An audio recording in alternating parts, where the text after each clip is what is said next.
Morning you guys, it's Karen and today I have a skincare haul for you. I've showed you makeup, I've showed you hair care. This is what I've bought skincare wise. So I've got some stuff from Deciem. I bought a few things from Cult Beauty, Look Fantastic, Superdrug, just odd bits and pieces. So I'll show you the Deciem stuff first. And the first thing I bought was this, because obviously during this period we have been washing our hands like crazy. And this is what I turn to when my hands are feeling really dry. It is the Retinoid Pro Repair Body Oil for scars, stretch marks and daily care. So I use this on my hands. Kev and I have used this on our hands for, I can tell you it's 5 years, because I bought this first when we got Watson as a puppy. So because we were constantly washing our hands then, both found that our hands were really dry and used this and loved it. I sometimes use this and then put a hand cream on top just to kind of seal the oil in, but it isn't an oil that, you know, makes your hands feel greasy for very long. Like, it sinks in pretty quickly, so I love that. Then I bought the Gran Active 2% Retinoid Emulsion. So this is not the one in Squalane. This is the Gran Active Retinoid 2%, and this also has a tiny bit of retinol in it. And this is a serum, the only serum that I've ever got on with that has a little bit of retinol in it. But it's just something that I really like the feeling of, and it's not that I particularly believe in Gran Active Retinoid as an ingredient. I hope that it will be proved to be a really good ingredient in time, but it's not one that I don't want to use either. So it's just a really nice serum, and I don't mind that there's a tiny bit of retinol in it, because like I said, it's the only one that my skin doesn't seem to react badly to. By the way, what you see here is obviously not all part of one routine. As you guys know, I switch up my routine kind of daily. I have a big skincare bag that has several different products, and I will look through them at night and go, okay, what does my skin need today? You know, does it need an acid? Have I got flaky patches? Do I need an oil? Is it feeling really dry? Do I need a hyaluronic acid because it's feeling really tight and dehydrated? You know, I'll see what I can mix together. Okay, next thing I bought from the Ordinary, I haven't even used yet, but this is the 100% L-ascorbic acid powder. I just think that this is a really fun way of using vitamin C, you know, popping it in with something. And a lot of people, I still get questions asking me, can I mix this with the resveratrol and ferulic acid? Can I mix it with an oil? Can I mix it with this, that and the other?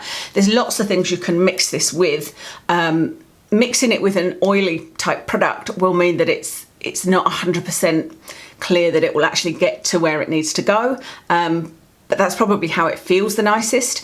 Mixing it with a water-based product means that it's difficult to get the pH. So it's not the easiest product to use, but like I said, I think it's quite a fun way of using a vitamin C, you know, trying it with different products, as long as you only use the tiniest amount. Like I said, so far I haven't used this. I just haven't taken it out of the drawer and gone, right, okay, I'm going to try it with this, that or the other, you know, but I will do. I'll link my video on all the recipes that I tried, you know, all the different ways I tried using that when I got it. I bought, talking of acids, I bought another lactic acid, 10% plus hyaluronic acid. I just love this stuff. This is my favourite acid of all time, even over and above the glycolic acid from the Ordinary. So this is just one of these tubes, and this always smells like celery to me. I love the smell. I absolutely love the smell. It's a weird smell, I know, but yeah, I really enjoy that. It never ever stings my skin, but it always gets rid of those little dry patches and makes my skin feel nice and smooth and soft again. So love the lactic acid.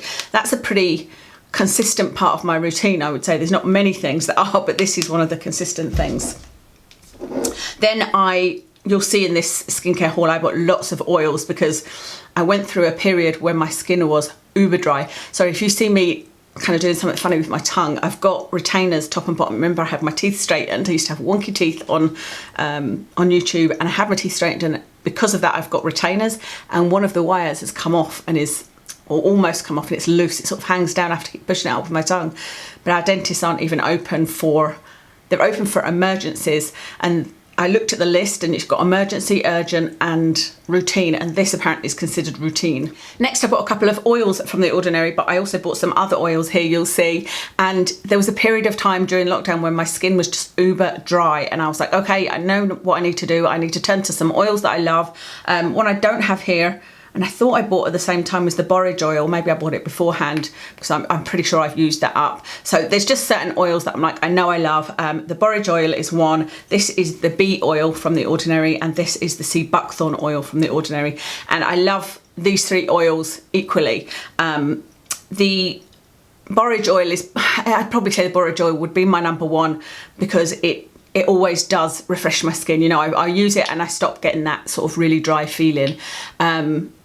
It's quite thick. I don't know whether if you've got oily skin, if you necessarily like it. This bee oil is just very, very different. This one, I feel like I have to use this up pretty quickly.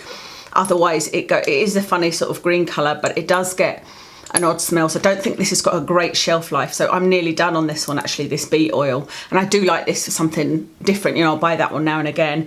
And then the sea buckthorn oil. This makes my skin feel amazing. I love it, but it just stains everything. So it's one that's difficult to use.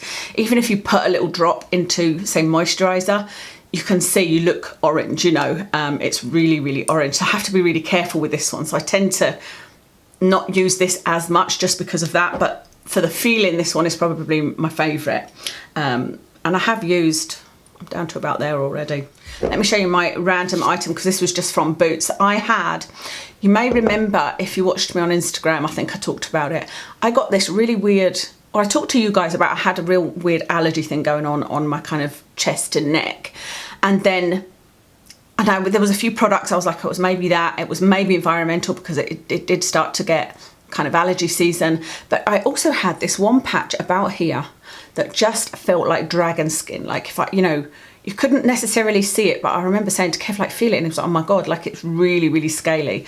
And I was using his, because he gets eczema, I was using some of his different creams, and some of them would work, like, and I'm like, oh yeah, finally that's something that's worked. But then the next day it would be there again. I'd be like, what is going on? This is crazy. Even his eczema creams are not working. So I went and bought another type of Cetraben, because he uses Cetraben. Cetraben is vegan, by the way. And so I bought this Cetraben ointment and put it on here. And after 1 or 2 days, it was gone, absolutely gone. So I didn't use much, but it is an ointment. So it's a real thick, oily ointment.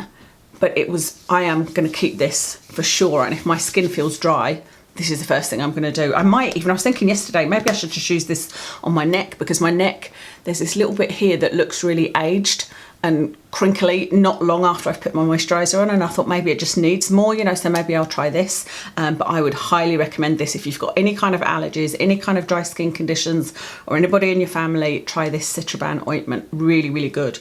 The next thing I bought was a repurchase. It's this. I talked about it in my empties. This is the Superdrug Vitamin E Dual Phase Cleansing Oil. So my favourite makeup remover is this one, the Inkey List. This is my spare bottle.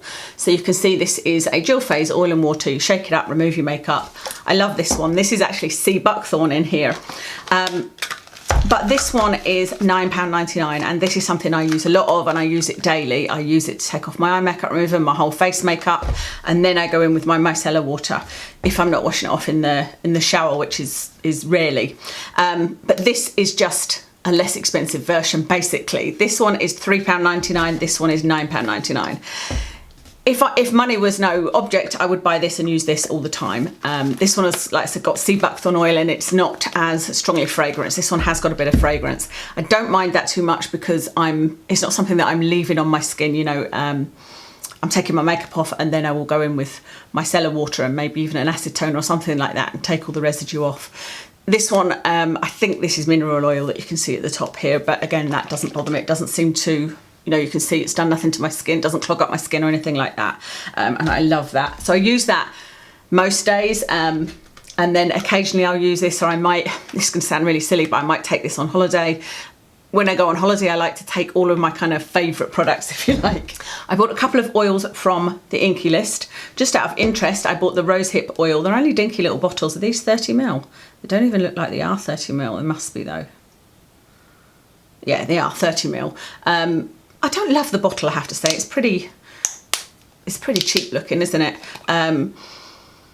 This one has a slight sort of an odd smell. It doesn't smell like fish. You know how I always say the ordinary one I love, but it smells like fish, and that normally puts me off. But the amount of people that tell me it's because it's gone off, and I don't believe that is the case, because my husband can't actually smell the fish in it. You know, it's just something in the way I smell things. We all smell things very differently.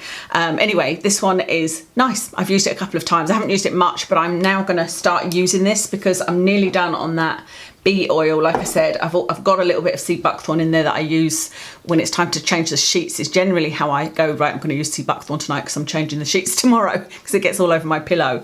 But I'm going to use this one because Rosehip hasn't got a great stability, hasn't got a great shelf life.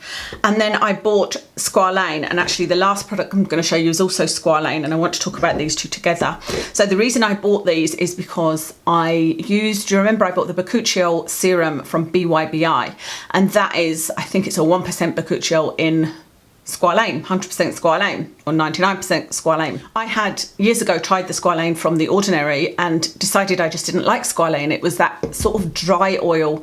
I wish I could describe how it felt, but I just didn't like the feeling of it at all. I was like, it doesn't feel right. It just felt like there was something wrong with the product.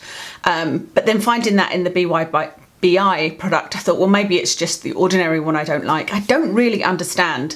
Somebody, maybe one of you guys knows, how can 100% Squalane derived from olives versus 100% Squalane derived from olives, how can they be different? There's obviously something in the process that makes them feel different, but they are very, very different.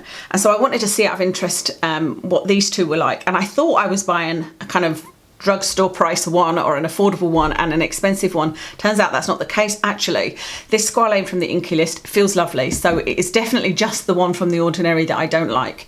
This one feels really nice. It feels just like the BYBI one in the Bakuchiol, and it was £8.99. This one is Biossance, is that how you say it? Biossance, 100% Squalane oil. It's got a little pump bottle. I just love this packaging. When I saw this, I was like, oh, this really feels luxury. And this was £27, and I was like, okay, that's really expensive. Quite expensive to pay for an oil. But actually, when you think about it, this is £8.99 for 30ml. This is £27 for 100ml. To get 90ml, you would pay £27, the exact same price.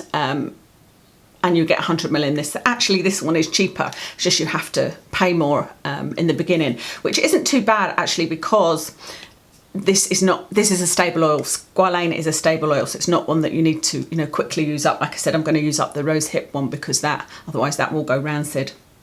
So I like both of these, but this one, I just think the bottle is beautiful. It feels really nice.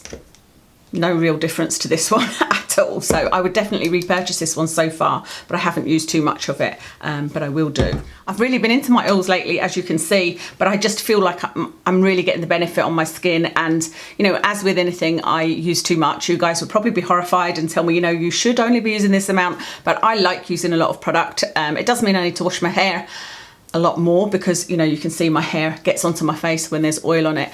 I switched from using oil and following up with a moisturiser to sort of seal it in and take away that greasiness to using a moisturiser and then using a little bit of oil on top, which is probably the best way because the oil can normally penetrate through the moisturiser. The moisturiser can't penetrate through the oil. But yeah, it just depends on how I'm feeling, how my skin's feeling, which oil I'm using. But yeah, I've really been enjoying oils lately. My skin's actually looked and felt a lot better in the last couple of months. And I say better, I don't know better than what, because it's not like I've had any, I've not had trouble with acne or anything for years. There wasn't any particular issues, and I don't even think I've got less lines or anything. I just feel like my skin's maybe looking smoother and more hydrated. Maybe that's it, plumper. And I think that that's down to a combination of the oils, and also I'm using LED lights. So I'd started using the Care lamp, do you remember? And then I switched to using the Current Body LED lamp. I'm going to do a review on that. And I think a combination of those two has really made my skin look different. I feel a lot more confident without makeup on, so there's definitely something different. I just can't quite put my finger on what it is. Anyway, that's everything that I bought skincare wise. I hope that you enjoyed that. Let me know any recommendations you have, as always. I hope you love oils as much as me, because this was mostly oils, wasn't it?